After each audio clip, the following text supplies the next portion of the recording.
Al-Akram berapa kali? 1 kali. Kita ambil ayat sampel dari ayat yang menyebutkan Al-Karim, yaitu apa yang Allah sebutkan dalam surat Al-Infitar ayat 6. Surat apa? Al-Infitar ayat 6. Allah Subhanahu wa taala berfirman, "Ya ayyuhal insanu ma gharraka bi rabbikal karim."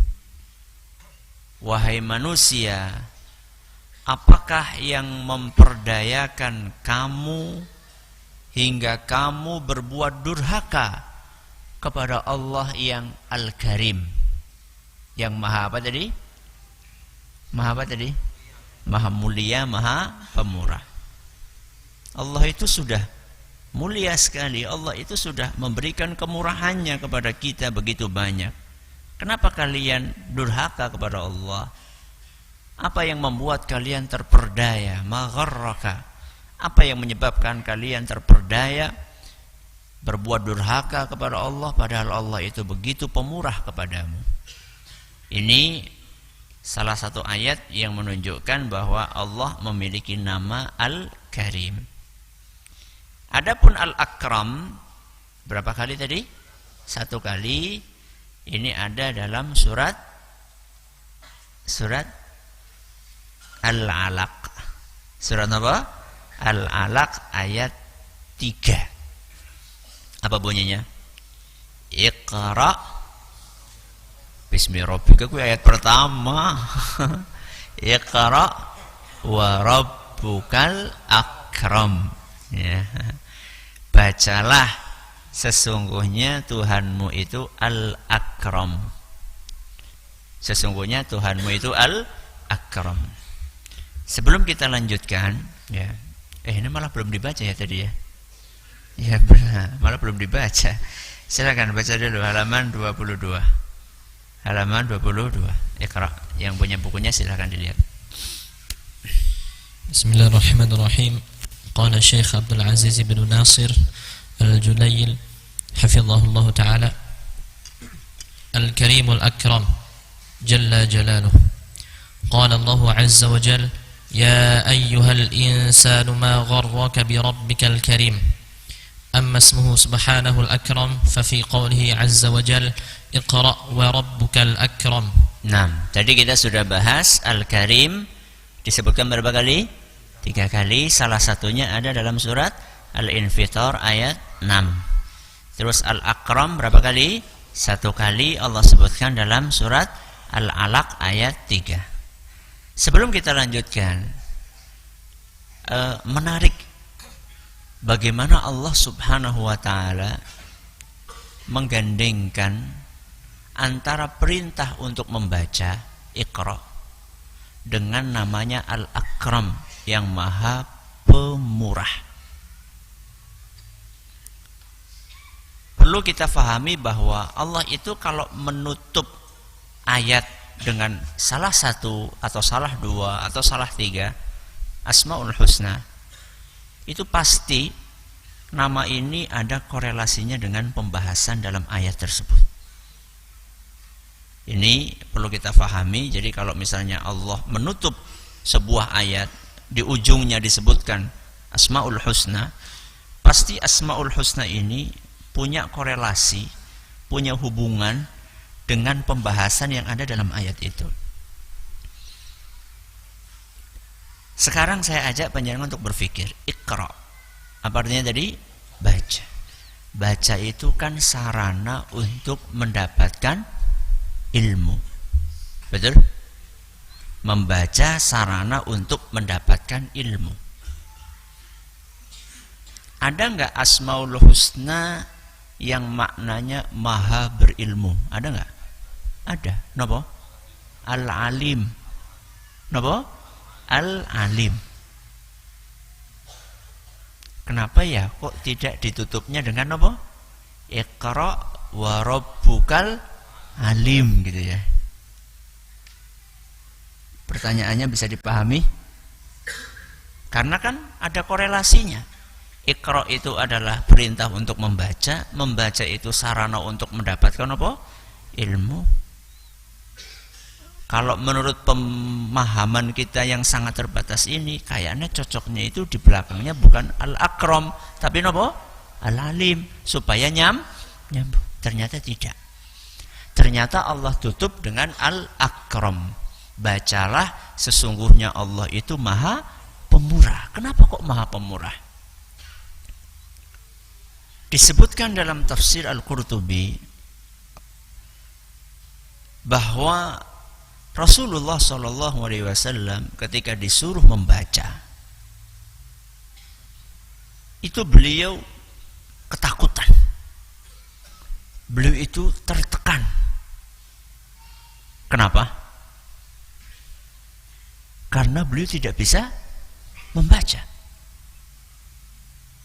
dan suasana saat itu serem. Kenapa? Malam-malam, sendirian di dalam gua. Tahu-tahu ada suara. Coba jenengan bayangkan, berada di sebuah tempat sepi, peteng, wengi, dewekan, ucuk-ucukan asing. Coba jenengan bayangkan gimana? Ya, kira-kira jenengan apa satset apa Melayu? Malah orang sida Melayu wis pingsan disit, wis semaput disit. Anda bayangkan, Nabi SAW di dalam sebuah gua sempit, sendirian, nggak ada teman. Tahu-tahu ada suara Iqra, baca. Padahal beliau nggak bisa baca. Dan bukan hanya suara, beliau sallallahu alaihi wasallam itu dari belakang diapakan? Didekap sampai beliau hampir nggak bisa bernafas. Sudah kayak gitu, sudah hampir kehabisan nafas, dilepaskan, bisa bernafas. Habis itu suruh baca lagi, didekap lagi, sampai berulang kali. Iqra bismi rabbikal ladzi khalaq, khalaqal insana min 'alaq. Terus Iqra wa rabbukal akram. Ini ayat yang keberapa? Yang ketiga. Lalu Allah Subhanahu wa taala berfirman, bacalah, sesungguhnya Tuhanmu itu maha pemurah. Kata Imam Al-Qurtubi, dinukil dalam tafsir beliau, bahwa kamu gak perlu galau, kamu gak perlu bingung ketika mendapat perintah dari Allah untuk membaca, walaupun kamu itu tidak bisa membaca. Gak perlu bingung. Sungguh yang akan memberikan ilmu kepadamu adalah yang maha pemurah. Bisa dipahami korelasinya? Gak perlu khawatir. Yang nyuruh kamu untuk membaca itu yang maha pemurah. Sehingga walaupun engkau tidak bisa membaca, engkau akan bisa membaca ketika Allah Subhanahu wa ta'ala memberikan karunia-Nya kepadamu dengan kemurahannya. Gak perlu khawatir dengan perintah tersebut. Allah tahu nggak Nabi kita nggak bisa baca? Tahu. Allah Subhanahu wa ta'ala tahu Nabi kita nggak bisa membaca, akan tetapi yang akan memberikan ilmu siapa? Allah. Walaupun Nabi tidak bisa membaca, Allah yang akan memberikan ilmu tersebut. Nah, apa pelajaran yang bisa kita ambil? Pelajaran yang bisa kita ambil adalah tetaplah ngaji walaupun sing nyantol sedikit, karena yang akan memberi ilmu siapa? Al-Akram. Apa tadi Al-Akram? Yang maha pemurah. Tetaplah jenengan latihan baca Al-Quran walaupun orang lulus Iqra siji. Bola bali orang bisa bedakan antara ba karo nun. Kur beda napa? Kok beda titik? Titiknya sama. Beda apa? Tempat titik. Ya. Siji nang dhuwur, siji nang ngisor. Bolak-balik orang bisa bedakan tak karo iya. Beda apa? Titik tempatnya titik 1, 2 di bawah, yang satunya 2-nya di atas. Orang bisa-bisa jim karo kho. Lagi-lagi beda nopo? Beda tempat titik, 1 di tengah, 1 di atas. Tidak ada masalah. Yang penting kita berusaha. Allah Subhanahu wa ta'ala akan menghargai usaha manusia.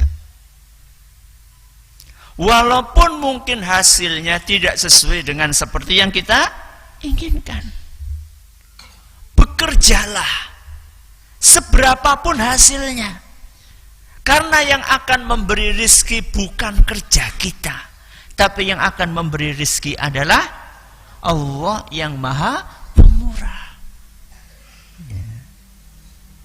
Sudah paham hubungannya? Ya. Ini kita sedikit nyinggung ayat apa tadi? Iqra wa rabbukal akram. Baik. Sekarang kita akan berpindah. Apa sih makna secara dalam lagi dari Al-Karim dan Al-Akram? Nah, Iqra. Al-ma'na fi haqqillahi azza wa jalla. Al-Karim الذي يبدأ النعمة قبل الاستحقاق ويتبرع بالإحسان من غير استثابة ويغفر الذنب ويعفو عن المسيء. Saya akan terjemahkan dulu. Kalau Anda mau nulis silakan, habis itu saya jabarkan. Al-Karimu. Nama Al-Karim artinya fi haqqillah, yang terkait dengan asma Allah ini, alladzi yabda'u an-ni'mata qabla al-istihqaq. Al-Karim itu yang memberi nikmat kepada seseorang padahal dia tidak berhak untuk mendapatkannya. Saya ulangi, Al-Karim itu artinya yang memberi nikmat kepada seseorang padahal dia tidak berhak untuk mendapatkannya. Selanjutnya, wa yatabarra'u bil ihsani min ghairi istithabatin. Yang berbuat baik tanpa meminta imbalan. Yang berbuat baik tanpa meminta imbalan. Terakhir, wa yaghfiru dzamba wa ya'fu 'anil musi'. Al-Karim itu artinya yang mengampuni dosa dan memaafkan orang yang berbuat jahat. Yang mengampuni dosa dan memaafkan orang yang berbuat jahat. Coba diulangi. Apa yang pertama tadi? Al-Karim artinya yang memberikan nikmat kepada seseorang padahal dia tidak berhak. Terus untuk mendapatkannya. Terus yang berbuat baik tanpa meminta imbalan. Terus yang terakhir apa? Yang mengampuni dosa dan memaafkan orang yang berbuat kejahatan. Baik, kita akan jabarkan satu persatu. Al-Karim adalah yang memberi nikmat kepada seseorang padahal dia tidak berhak. Siapakah seseorang itu? Siapakah seseorang itu? Mungkin salah satunya adalah saya dan Anda. Saya dan Anda. Allah berikan kepada kita mata. Sudah berapa tahun? Tergantung. Ada yang 60 tahun berarti sudah 60 tahun. Selama 60 tahun itu mata yang Allah berikan kepada jenengan lebih sering digunakan untuk yang baik atau yang tidak baik?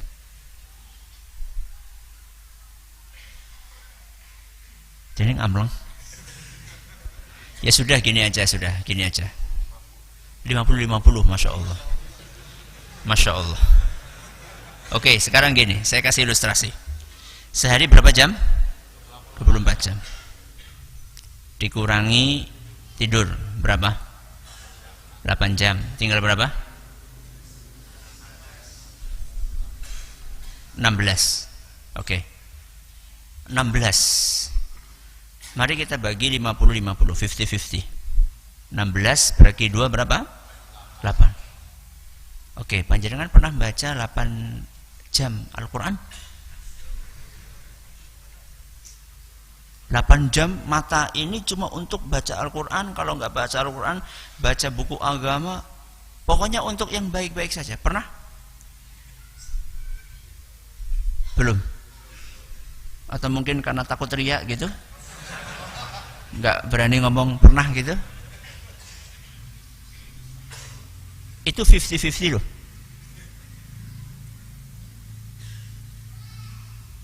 50-50 saja tidak. Tapi Allah tetap kasih mata itu kepada kita. Allah tetap izinkan kita bisa melihat. Padahal mata yang Allah berikan kepada kita ini sering sekali kita gunakan untuk hal-hal yang mendatangkan kemurkaan Allah Azza wa Jalla. Apalagi dengan adanya fasilitas gadget, apalagi dengan adanya fasilitas HP, apalagi dengan adanya fasilitas smartphone saat ini. Berapa waktu dalam satu hari yang kita buang di depan layar HP tersebut untuk hal-hal yang bermanfaat atau tidak? Untuk hal-hal yang tidak bermanfaat. Mari kita bandingkan waktu yang kita gunakan untuk membaca Al-Quran dengan waktu yang kita gunakan untuk melihat HP. Lebih lama mana waktu yang kita gunakan untuk melihat HP dengan waktu yang kita gunakan untuk membaca Al-Quran? Dalam satu hari berapa kali kita membaca HP dan berapa kali kita membaca Al-Quran? Dari situ kita mengetahui bahwa sebenarnya ketika Allah setiap pagi memberi kita izin untuk bisa melihat, sebenarnya kita mendapatkan nikmat itu padahal kita tidak berhak untuk mendapatkannya. Kenapa? Karena Allah Al-Karim. Karena Allah Maha Pemurah. Silahkan Anda analogikan dengan nikmat-nikmat fisik yang lainnya yang Allah berikan kepada kita. Apakah kita berbuat maksiat kepada Allah hanya dengan mata kita? Iya atau tidak? Tidak. Kita berbuat maksiat kepada Allah hampir dengan seluruh anggota tubuh yang Allah berikan kepada kita. Pernah kita berbuat maksiat dengan mulut kita? Sering. Kita lebih banyak bicara yang baik atau yang tidak baik? Allah berikan kita telinga. Telinga yang Allah berikan ini setiap hari Allah izinkan kita untuk mendengar. Lebih banyak kita gunakan untuk mendengar hal yang positif atau yang negatif. Hati yang ada dalam diri kita lebih banyak kita gunakan untuk takut kepada Allah, untuk beribadah tawakal, untuk ikhlas, atau kita penuhi dengan penyakit-penyakit hati, penyakit iri, penyakit hasad, penyakit riya, penyakit sum'ah, penyakit sombong. Akan tetapi ternyata Allah masih beri kita hati. Allah masih beri kita izin untuk mendengar. Allah masih kasih kita izin untuk berbicara. Allah masih kasih kita izin untuk bisa berjalan. Padahal kaki ini berapa banyak kita gunakan langkah-langkah untuk menuju tempat-tempat yang tidak diridhoi oleh Allah Azza wa Jalla. Kenapa Allah berikan itu padahal kita tidak berhak? Karena Allah Al-Karim. Dan ternyata itu bukan hanya masalah urusan duniawi fisik kita saja. Ya. Mata, telinga, termasuk juga hidayah yang kita dapatkan. Rata-rata dari kita masuk Islam, beragama Islam karena apa? Karena terlahir di dalam keluarga yang bapak ibu Islam. Itu kan? Ada di antara kita yang mendapatkan hidayah Islam karena mencari seperti Salman Al-Farisi. Ada? Berapa ratus kilometer Salman tempuh untuk mencari agama Islam ini. Dari satu negeri ke negeri yang lainnya. Dari satu negara ke negara yang lainnya. Bahkan sempat dijual Salman oleh orang yang jahat. Sempat menjadi budak. Setelah berkeliling dunia dari satu negara ke negara yang lainnya sampai akhirnya beliau menemukan Nabi kita Muhammad sallallahu alaihi wasallam di Madinah. Sehingga beliau mendapatkan cahaya Islam. Dengan perjuangan beliau mendapatkan hidayah. Sedangkan kita, apa perjuangan kita untuk mendapatkan hidayah ini? Kenapa Allah berikan hidayah kepada kita? Padahal kita tidak melakukan perjuangan seperti Salman. Karena Allah Al-Karim.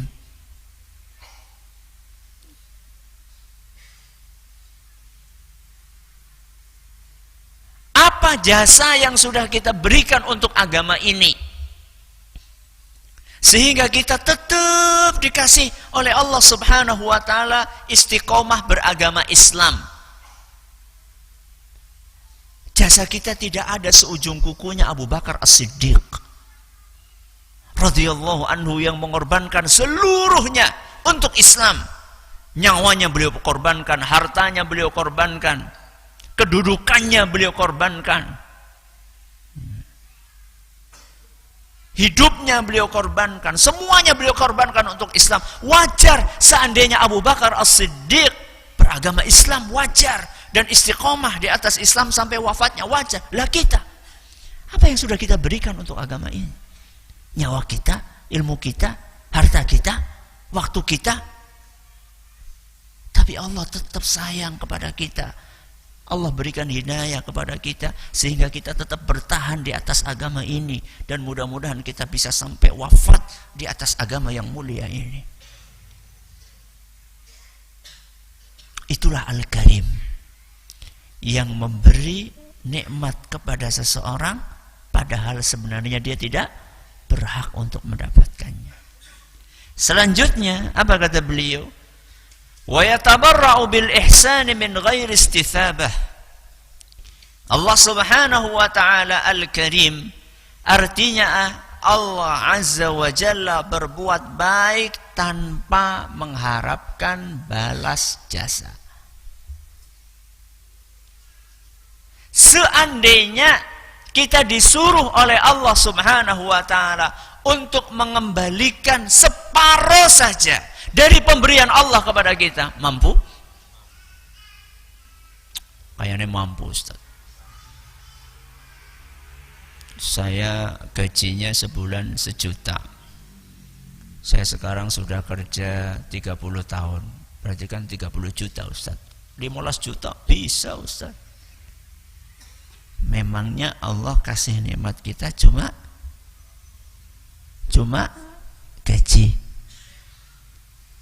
Kenapa jenengan tidak hitung mata jenengan? Pinten regane? Berapa harga mata? Ada orang tok assalamualaikum, waalaikumsalam. Wonten apa Pak badhe tumbas? Tumbas nopo? Tumbas mata. Matane sapa?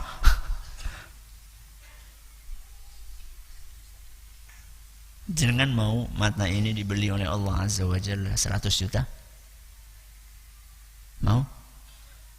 Ya wis, siji 1 juta, siji 1 juta. Berapa? 200 juta mau? Ya. Saya naikkan tawaran. Iku retok mene ya nyuruh duit ora semono. Sudah kita naikkan penawaran. Mata pertama 500 juta, mata kedua berapa? 500 juta. Berarti berapa? 1 miliar. Kita beli, mau? Angkat tangan. Angkat tangan. Kenapa ini tidak kita hitung? Telinga kita, mulut kita, hidung kita, nafas yang setiap hari kita hirup, jantung yang setiap hari berdetak, ginjal yang setiap hari bekerja untuk membersihkan racun-racun yang masuk ke dalam tubuh kita.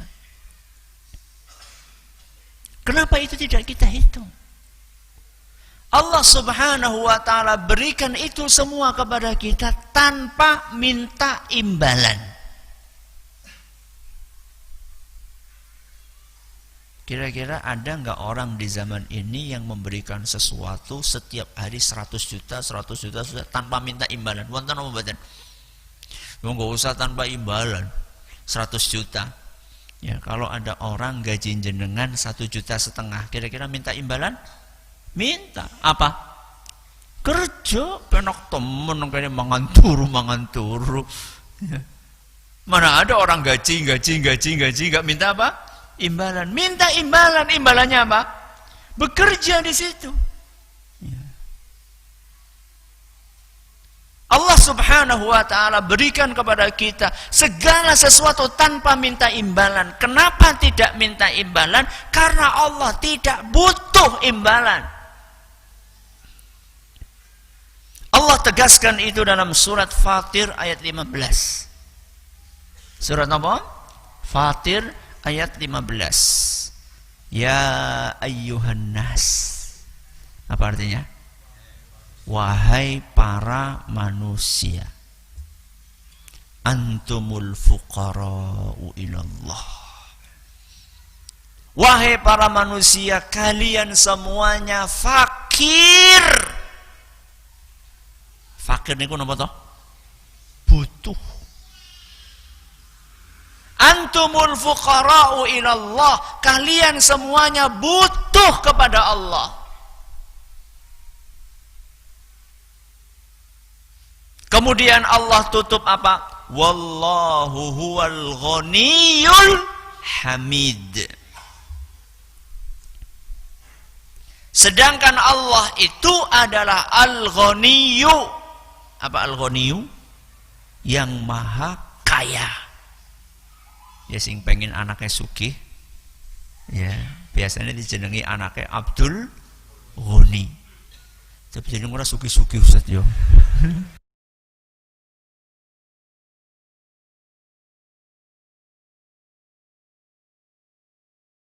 Ya apa-apa. Kan sudah dikasih mata. Wallahu huwal ghaniyyu.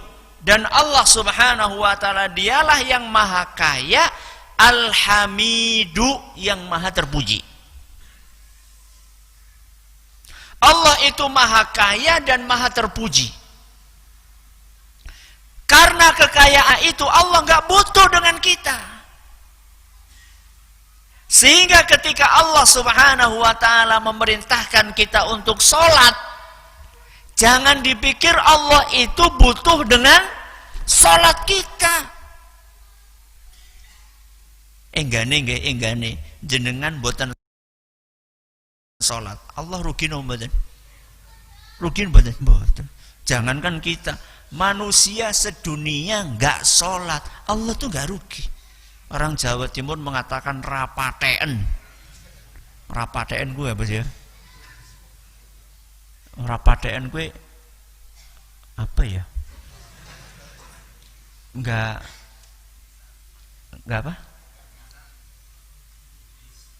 Apa? Bukan. Nggak ngaruh lah. Nggak rugi, nggak ngefek. Nggak ngefek. Ya. Bahkan dalam hadis disebutkan, "Lau anna awwalakum wa akhirakum wa insakum wa jinnakum kanu ala afjari qalbi rajulin minkum ma naqasa dzalika mimma fi mulki syai'a." Dalam hadis qudsi disebutkan, seandainya kalian semuanya, manusianya, jinnya, mulai dari yang pertama sampai yang terakhir, berarti nggak ada yang kelewat ya, nggak ada yang kelewat. Semua manusia, semua jin, semuanya menjadi makhluk yang paling jahat di muka bumi. Udu ora kursolatok, tapi menjadi makhluk yang paling jahat semuanya. Siapa ya kira-kira ya? Ya Fir'aun padahal. Jadi Fir'aun nang dunya gue ora kursiji.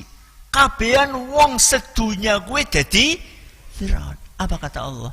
Mana qasadzalika mimma fi mulki syai'a.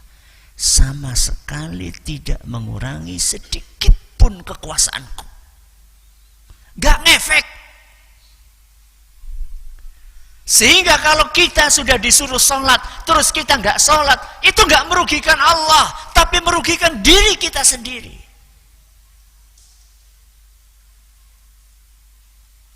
Dan ketika kita sholat, yang untung kita, bukan Allah. In ahsantum li anfusikum. Kalau kalian berbuat baik, itu efek baiknya buat kalian sendiri. Wa in asatum falaha. Kalau kalian berbuat jahat, efek buruknya buat kita sendiri. Jadi enggak ngefek sama sekali buat Allah Subhanahu wa taala. Maka makna Al-Karim adalah Allah memberi tanpa membutuhkan apa? Balasan. Maka Allah kasih kepada siapapun yang ada di muka bumi ini, orang Islam, orang kafir, orang mukmin, orang tidak beriman, semuanya dikasih sama Allah Subhanahu wa taala karena Allah tidak membutuhkan balasan dari mereka. Ya. Sudah. Terus apa tadi yang ketiga? Wa yaghfiru dzamba, dan mengampuni dosa, wa ya'fu 'anil musi, dan memaafkan orang-orang yang berbuat jahat. Sebesar apapun dosa yang kita kerjakan, seandainya kita mau minta ampun kepada Allah, maka akan diampuni oleh Allah. Lau ataitani bikurabil ardi khataya, seandainya kalian datang kepadaku, kata Allah, dengan membawa dosa sebesar bumi, thumma laqitani la tusyriku bi syai'a la ataituka bikurabiha maghfirah. Kemudian engkau datang kepadaku dalam keadaan tidak berbuat syirik, maka aku akan mendatangkan untukmu ampunan sebesar bumi pula. Sebesar apapun dosa yang dilakukan oleh hamba, kalau dia mau datang kepada Allah beristighfar, memohon ampun, bertaubat, Allah akan ampuni. Walaupun terulang. Karena Allah itu memiliki nama At-Tawwab.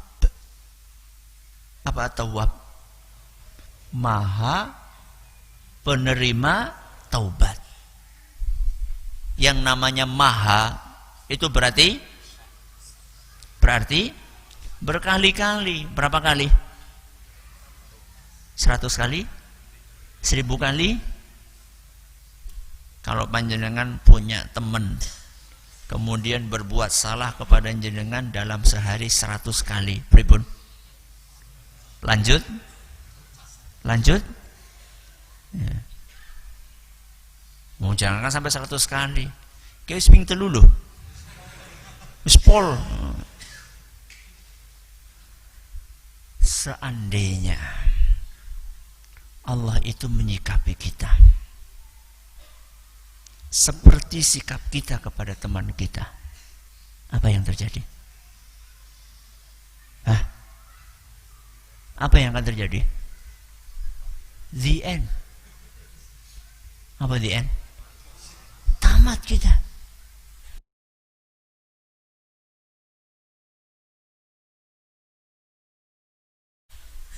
Kalau seandainya Allah menyikapi kita seperti atau seperti kita, sikap kita kepada anak-anak kita yang kita sulit berat memberi maaf, atau kepada pembantu kita, atau kepada karyawan kita, atau kepada bawahan kita yang kita sulit untuk memberikan maaf kepada mereka. Seandainya Allah menyikapi kita seperti sikap kita kepada orang-orang tersebut, selesai nasib kita.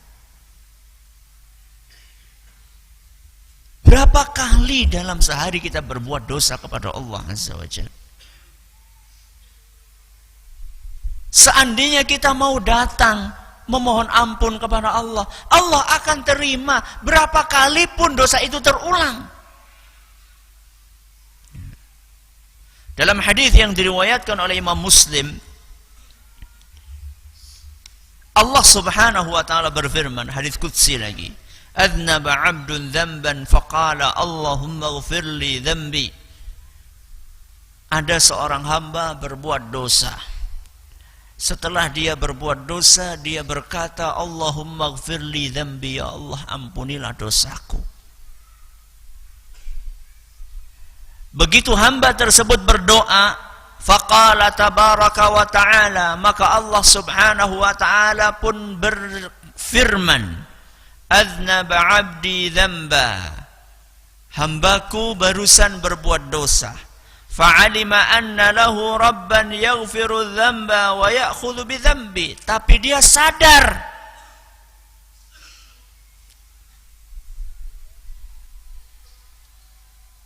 bahwa dia punya Tuhan yang mau mengampuni dosa. Dan kalau dia tidak mau mohon ampun, maka Allah akan hukum dia. Maka Allah pun ampuni dosa hamba tersebut. Besoknya hamba itu mengulang dosa lagi. Kemudian dia pun tidak putus asa untuk minta ampun. Dia berkata, "Ya Allah, ampuni dosaku." Maka Allah pun menjawab, "Hambaku barusan berbuat dosa, tapi dia masih tahu punya Tuhan yang mau mengampuni dosa." Maka Allah ampuni dosa hamba itu. Hamba itu mengulang lagi perbuatan dosa tersebut. Kemudian dia minta ampun lagi sama Allah. Dan Allah kembali menjawab, "Hambaku tahu, sadar, ingat dia masih punya Tuhan yang mau mengampuni dosa.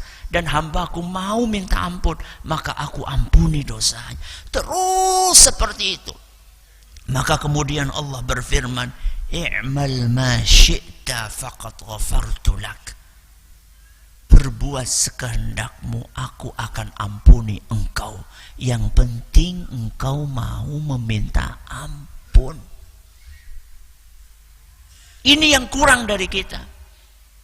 Kita mengulang-ulang dosa, tapi kita kurang istighfar. Kita berulang-ulang berbuat dosa, tapi kita kurang taubat kepada Allah. Yang penting kita terus konsisten untuk bertobat, beristighfar. Astaghfirullah wa atubu ilaih, astaghfirullah wa atubu ilaih, astaghfirullah wa atubu ilaih. Minimal berapa? 100 kali sehari minimal. Ini termasuk zikir pagi. Ya, kalau nggak sempat dibaca di pagi, dibaca di sore. Astaghfirullah wa atubu ilaih, astaghfirullah wa atubu ilaih, astaghfirullah. Itu minimal. Lah kita kadang-kadang minimal saja enggak. Ya. Tadi pagi sudah 100 kali. Apa mau wetiria? Ya. Minimal loh, minimal. Astaghfirullah wa atubu ilaih, astaghfirullah wa atubu ilaih, astaghfirullah wa atubu ilaih. Allah akan ampuni seandainya kita mau untuk untuk beristighfar dan bertaubat kepada Allah Azza wa Jal. Ini yang bisa kita sampaikan pada hari ini. Insyaallah kita akan lanjutkan pada pertemuan berikutnya. Wallahu taala a'la wa alam. Terima kasih atas perhatiannya. Mohon atas segala kurangannya. Kita tutup dengan membaca subhanakallahumma wa bihamdika asyhadu an la ilaha illa anta astaghfiruka wa atubu ilaik. Assalamualaikum warahmatullahi wabarakatuh.